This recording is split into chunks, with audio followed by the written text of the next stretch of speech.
Hi Chickies! Welcome back to my YouTube channel, and this time I will be discussing with you the episode 2 of my mini-series on how we got our home here in Australia.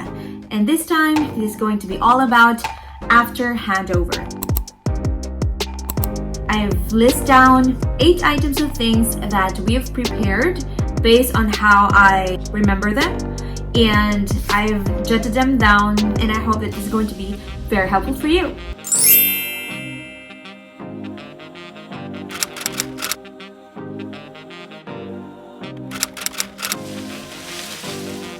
Handover, I just wanted to remind you to first enjoy your house first, because this is going to be the first and last time that you're going to see your house very clean, without stuff, and no such nuisance in the eye whenever you look at every corner.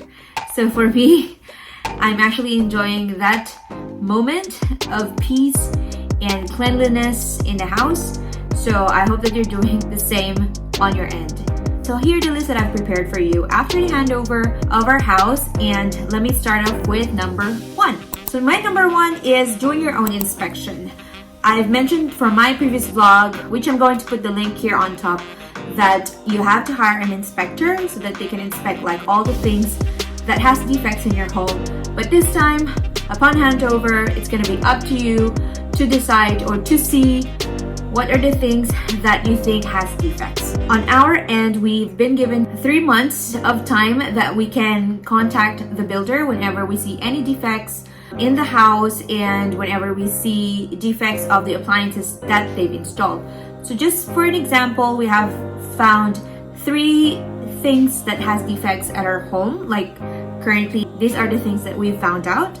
Number 1 is our air conditioner here in the study room and in the bedroom. So our bedroom air conditioner has a problem of, it was showing an error whenever we put it in a cold mode. And that happened as well here when we stayed in the study room. So we've contacted the builder and they've managed to fix it.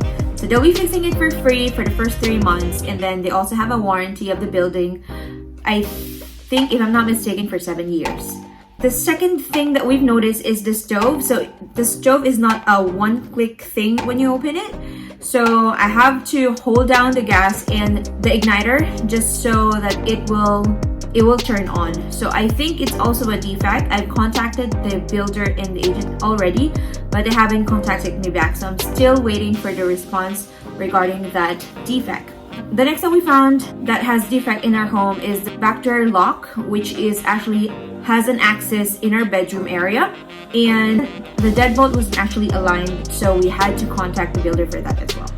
Number 2 in my list is our internet connection. So make sure that you schedule your NBN connection, because for us it actually took 10 days for them to come over. I've scheduled for it to be installed on the 3rd of November, and then they just came on the 13th of November. So it took them 10 days to do it. Also, just be reminded that you have to pay $300 for an installation fee. Even if the house is already NBN ready, but if the house is brand new and it hasn't been installed with an NBN before, then you have to pay $300. I've already verified that through Belong and Telstra. So both of them has that kind of fee that you have to pay. And as per Telstra, that fee is applicable for all providers here in Melbourne. So you can't escape from that fee. Number 3 in my list is the Body Corp. So the Body Corp is actually a corporation wherein you elected as the people who maintain the place or the common areas. At the same time, you're paying them a sum amount for that's going to be per year, and that amount will go to your insurance of the common area as well as the people who maintains the area. So the fee depends on how much, where you hire or where you get your Body Corp from. But I was also advised by the agent that it is also possible for all the tenants here or all the owners here in our compound to vote for a specific Body Corp if we're not satisfied with the current one that we have. The next on my list is the insurance for your appliances. So you also have to take note that you need to get insurance for your appliances. So everything that is here in your home should be insured. I think you'll be just telling them on how much you think the price of, like, for example, your table, your monitor, your TV upstairs, your fridge, everything, and then they'll calculate how much is your annual premium, and they will bill you that either monthly or annually. Aside from that, that also covers liability for workers. Like for example, someone came over to fix your light. If there's a problem and they got into an accident, it's going to be covered under that same insurance as well. Next thing in my list are the rubbish bins. Also, you have to make sure that you order rubbish bins, because like for us, we thought it was already ordered by our conveyancer, because I remember she told us that she've already contacted the council, but then when we called the council, they said that we haven't ordered our rubbish bins yet. So we have 2 rubbish bins, biodegradable and the degradable, and it comes every Thursday. So you have to have that bin so that you can put your rubbish there and take it out on Thursdays. Number 6 that you have to prepare is your connection for utility bills. So for us, we got our utility bills from AGL. So both of our electricity and gas comes from AGL. The water is from South Yarra Water, I believe. We haven't gotten our bill yet because we haven't had our 1 month here at our home yet.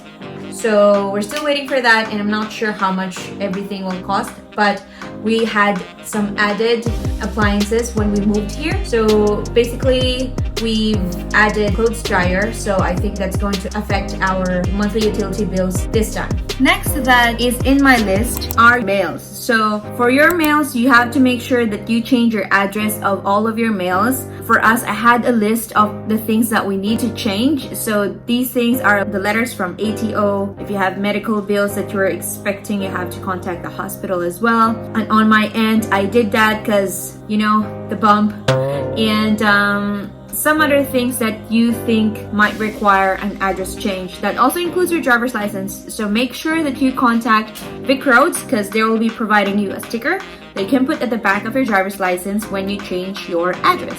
The last but not the least, which is on the number 8 of my list, is the installation of the things that you want. It's actually an add-on. It's not something that is necessary, but if you think the same as me, then you will think that it is necessary. So number 1 that we have to install are the blinds. You can have either blinds or shears or curtains, whatever you want, but it's actually a must, something that you need to have for privacy. So curtains and blinds. If you are interested, I'm going to be putting down the name of the supplier for our blinds, so that you can also get to know how much is the range of the fee that you need to pay. Aside from that, you also have to get a security door. For me, on the first night, I wasn't feeling very secured because our main door has only 1 lock, and I feel like I needed like a deadbolt or a chain or something, but we decided to get a security door. It's actually like a screen door, but then they call it security door here, I'm not sure why, but we got it from the same supplier of our blinds.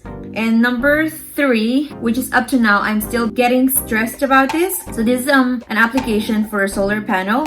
So currently Victoria has this rebate that you can get from the government, and the government is requesting for us to provide tax declaration for the year, identification declaration, and last but not the least is a notice of assessment from the council. I have those 2, but the last one for the notice of assessment, I didn't have it because when I contacted the council here in where we are located, they actually said that since it's a new house, they still haven't had a notice of assessment, and they can only provide it by February. I'm not sure what's gonna happen with our application with solar energy if it gets delayed by February. I've been contacting someone from the council and still waiting for his reply. I just emailed him today, and hopefully he can give me the notice of assessment or some other documents that the solar energy is requiring us. Alright, that actually sums up what we've prepared for our house here after moving in. But before I forget, for the rental house that we got in St. Kilda before,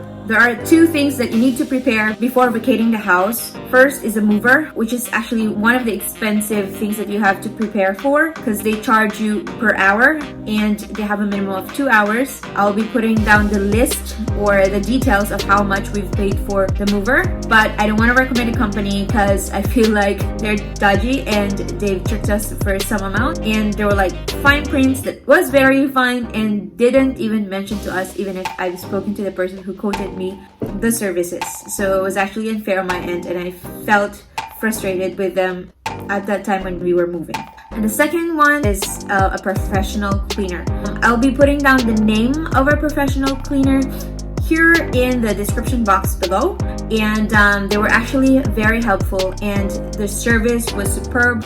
And they said that if ever that the agent needs to have something redone, then they'll be very obliged to go back to the place to re-clean it or to redo whatever the agent's requesting. So those are just 2 things that you need to prepare to get your bond back from the agent. Well, I'm still waiting for the agent to tell me how was it, but the agent said that they're going to check the unit this week or by the end of the week and will tell me on how much I can claim my bond back. Anyway, that's it. I think I've already mentioned to you the list of things that we've prepared after moving in. And on my next episode, I hope when everything is furnished and when everything is delivered, like the curtains and all, I'll be able to give you a mini tour of the house. If you have any questions, please feel free to put your questions down in the comment box below. And if you feel that this video is very helpful, I am very happy if you're going to share it to your friends as well. Anyway, thank you for watching my YouTube channel, Misunderstood Cheeky. Please do not forget to like, share, and subscribe, and you have a great day. Cheers, bye!